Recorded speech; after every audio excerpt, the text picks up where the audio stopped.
کسی زمانے میں سیارہ ڈائجسٹ کے اندر تقسیم ہند کی قبر کی کہانی چھپی تھی کہ قبر کھودتے کھودتے ساتھ والی قبر کھل گئی، تو لوگوں نے دیکھا کہ کفن بھی میلا نہیں ہوا۔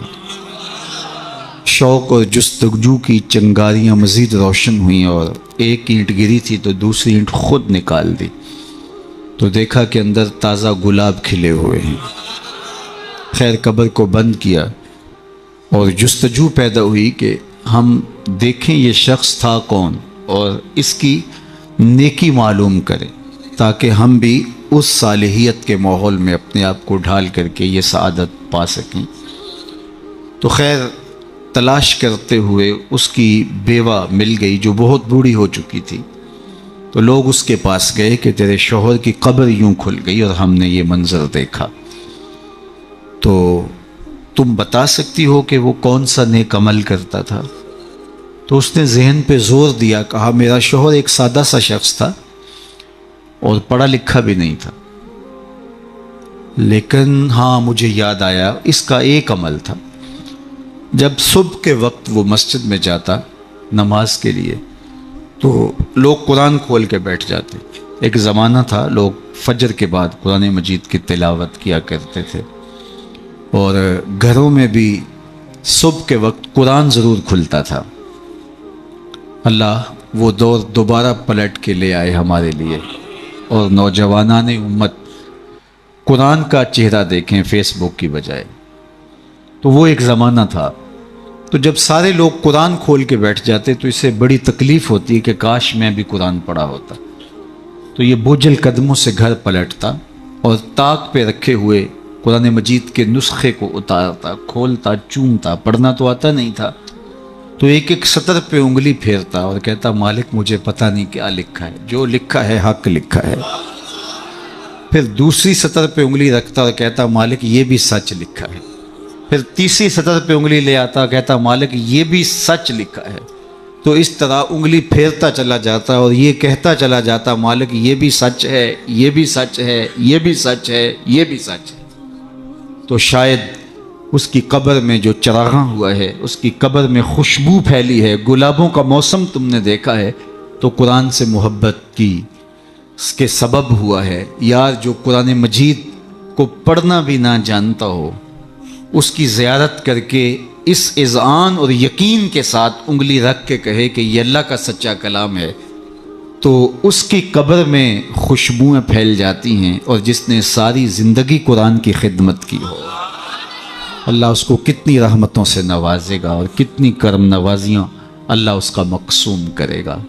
ابھی حضرت کی عمر کے حوالے سے بات ہو رہی تھی، تو مجھے امام ابو نعیم الاصفہانی سے ایک روایت جو انہوں نے حلیہ میں بیان کی کہ جو شخص 70 سال کی عمر میں انتقال کرتا ہے اللہ اس کے بڑھاپے کا حیا کرتے بغیر حساب کے جنت عطا کرتا ہے، اور جو 80 سال کی عمر میں انتقال کرتا ہے اللہ اسے حق شفاعت بھی عطا کرتا ہے، اپنے خاندان کے کتنے لوگوں کی سفارش کر کے انہیں جنت میں لے جائے گا۔ اس لیے ہمارے دین میں بوڑھوں کی عمر کی کثرت کی وجہ سے تکریم کرنے کی تلقین کی گئی ہے، اور ہمارے صوفیہ فرماتے ہیں کہ بڑے کی تعظیم اس لیے کرو کہ اس کی نیکیاں زیادہ ہیں، اور چھوٹے کو اس نظر سے دیکھو کہ اس کے گناہ کم ہیں۔ جب ہم یہ دیکھنا شروع کر دیں گے اور اس طرح سے سوچنا شروع کر دیں گے تو پھر ہمیں کسی شخص میں پاپ اور عیب دکھائی نہیں دیں گے۔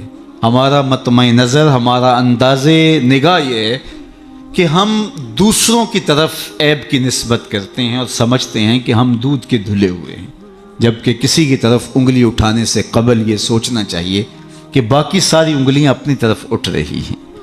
تو اپنے آپ کو ستھرا بتانے کی بجائے لوگوں کو اس نظر سے دیکھو کہ وہ پاک ہیں، اور اللہ تعالیٰ نے بالخصوص جو میں نے عرض کیا یہ بات ضمناً آ گئی کہ بڑھاپے کا حیا کیا ہے۔ حضرت بایزید بسطامی کی 72 سال کی عمر میں ان کا وصال ہوا، تو جب قبر میں گئے تو بعد میں کسی کو خواب میں ملے تو اس نے کہا کہ سناؤ کیا ماجرا ہوا؟ کہا میرے مالک نے مجھے جب حاضر ہوا تو کہا اے بوڑھے بتا میرے پاس کیا لے کر آیا ہے؟ تو میں نے کہا مالک بادشاہوں کی چوکھٹ پہ جب فقیر آئیں تو شہنشاہ یہ تو نہیں پوچھا کرتے کیا لے کر آئے ہو، فقیروں کو تو یہی پوچھا جاتا ہے کیا لینے آئے ہو، میں تیری رحمت کا سوالی بن کے آیا ہوں۔ اللہ نے بغیر حساب کے میری مغفرت فرما، میری بخشش فرما دی۔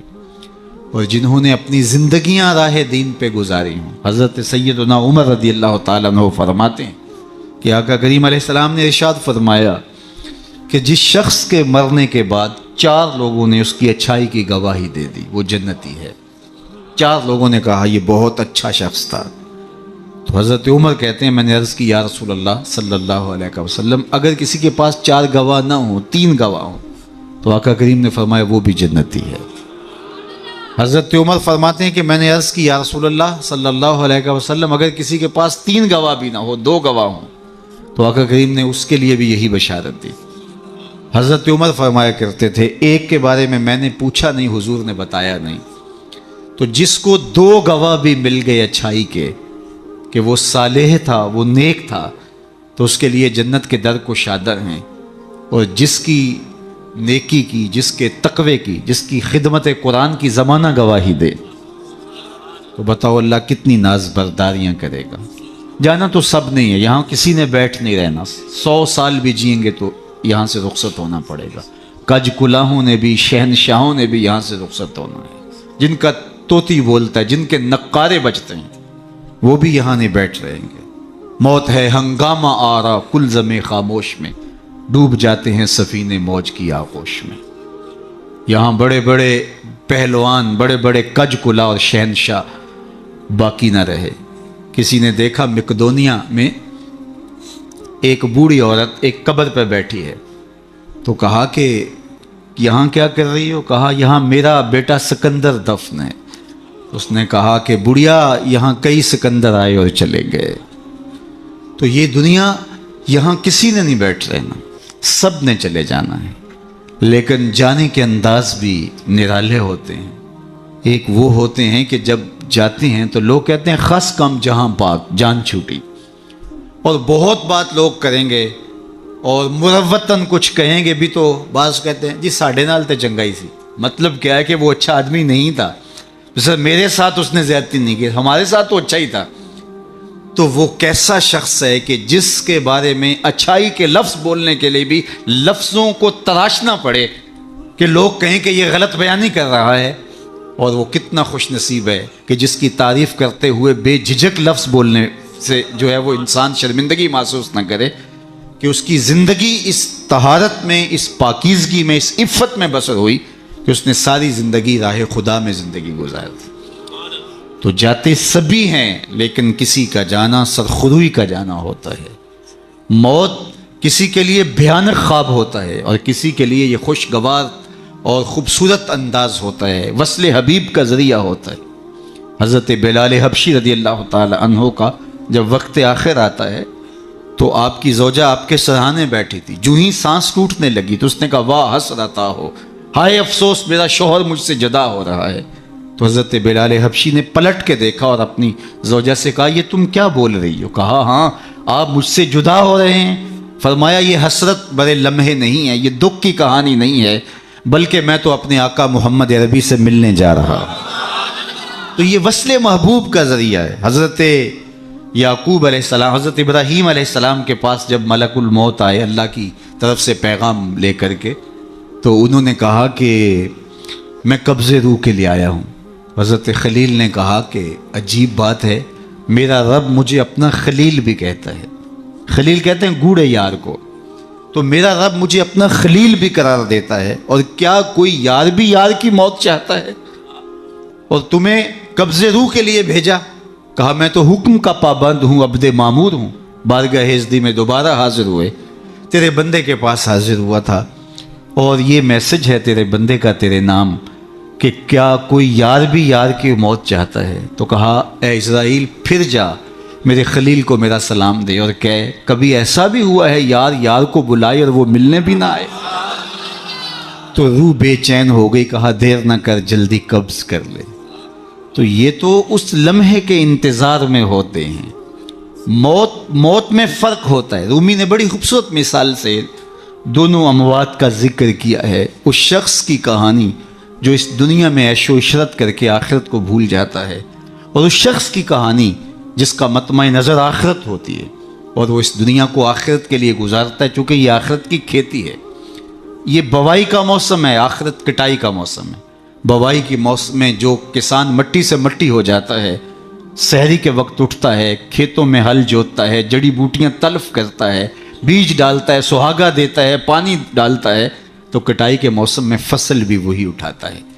اور جو بوائی کے موسم میں کلف لگے لباس پہن کے گھومتا ہے، آوارگی کرتا ہے، سحری کے وقت اٹھ نہیں پاتا، کھیتوں کو جاتا نہیں، جڑی بوٹیاں تلف نہیں کرتا، تو کٹائی کے موسم کے اندر اس کے ہاتھ کچھ نہیں آتا. یہ مزرع الاخرہ ہے، یہ بوائی کا موسم ہے، آخرت کٹائی کا موسم ہے. تو جس نے اس زندگی کو آخرت کے لیے گزارا اور دیکھا کہ میں اس دنیا پہ آیا کیوں ہوں، مقصد زندگی کیا تھا، مقصود زیست کیا تھا، کیوں اس دنیا پہ میں آیا ہوں، تو وہی سرخرو اور کامیاب ہے. رومی کا انداز تمثیل کا ہے، اور وہ